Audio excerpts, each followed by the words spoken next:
Shalom Aleichem.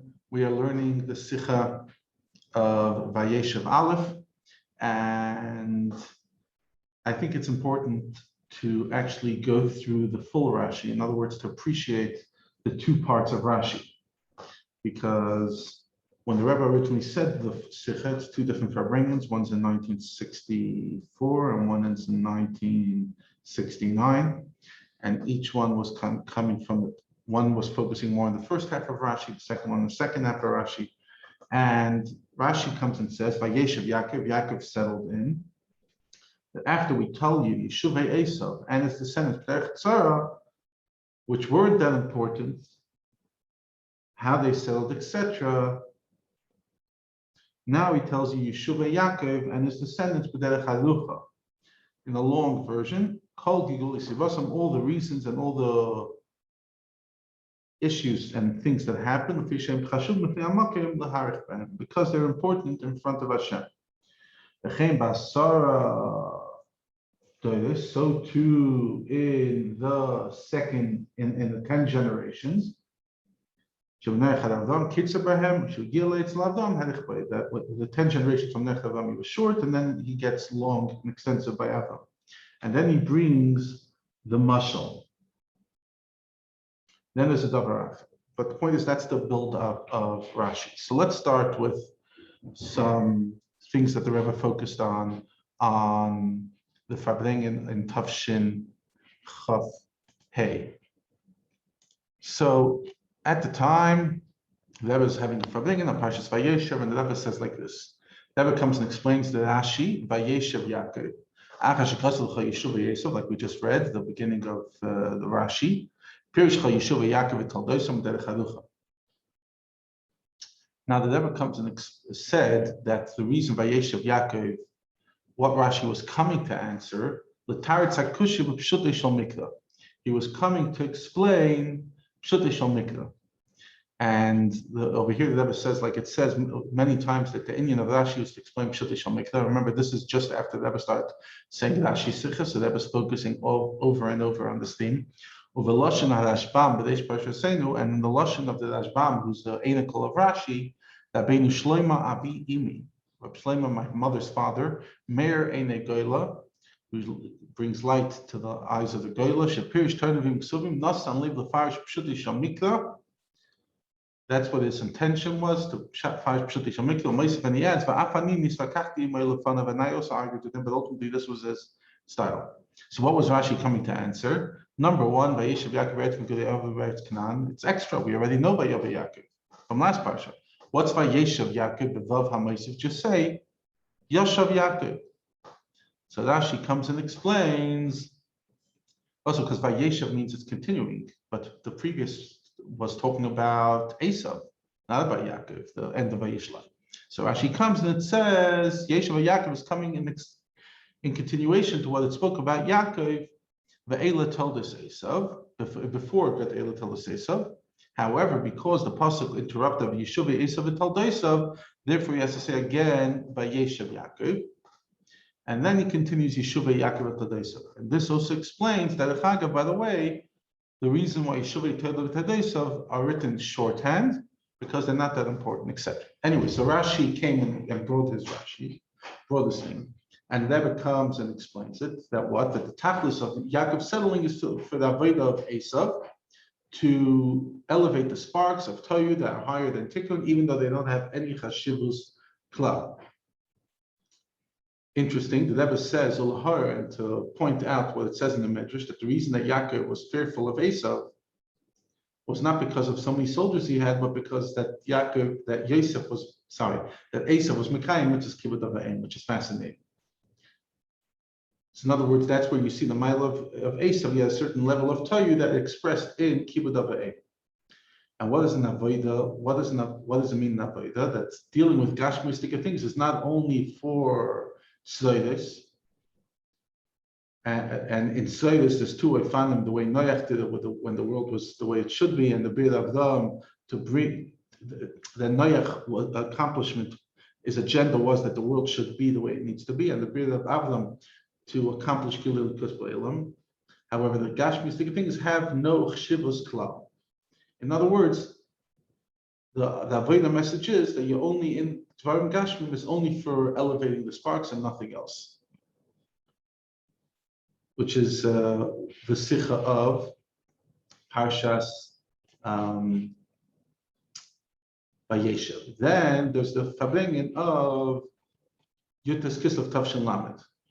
The Rebbe was talking about that you have to live with the time, and by introduction, each week we have the Parshas HaShavua, and the Rambam writes there's two reasons, there's two customs. One custom is that you finish the whole year B'Shanachas, and that's what we do. And Parshas HaShavua is supposed to be the guide of the week, and that's why you have to look for the Mazim V'Haidos in Parshas HaShavua, especially in the Chiluk HaParsha, which is connected to this day, whatever day of the week, the Chidas of the day. However, in Torah Shabbat you don't always know the Bira Dover B'Tachlis, and if we need Torah Shabbat Peh. And he quotes from the Alter Rebbe that brings in Igeres HaKodesh that we just learned a few weeks ago.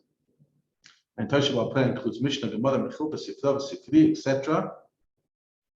And even Talmud Vasik Asal Chadesh. And like the Rambam writes, based in Agada B'Shalayim, Hein Iker Torah Shabbat Peh. In other words, there's multiple expressions of Torah Shabbat Peh. Now think about it. In the time of the base in Agada B'Shalayim, there was already a Mishnah. And those are the Pilpul of the Mishnah, which is Gemara. And nevertheless, Rambam writes, based on Agada B'Shalayim, which is after Beis Shammai and Beis Hillel, not only are they also part of Torah, but they're Iker Torah Shabbat Peh. And this is what it says in Achrayim, that Bisman Hazeh Gam Halachos Psukos Shel Piskei HaGaonim HaPoskim, like Tur Shulchan Aruch, Bichlal Mishnah Yichshavu. They're considered Mishnah. Rebbe continues, and he says, and what's the parsha of this week? The beginning of Parshas Vayeishev. And that's today, the first day, Sunday. And because it's connected with Yutas Kislev, so it's also connected to Parshas Vayishlach because on Shabbos we read the whole parsha. But Ptatius, it's connected to Shvi because that was the Chitas of Shabbos. What's the equal thing about Shvi of Vayishlach and the first Aliyah of Vayeishev? Okay.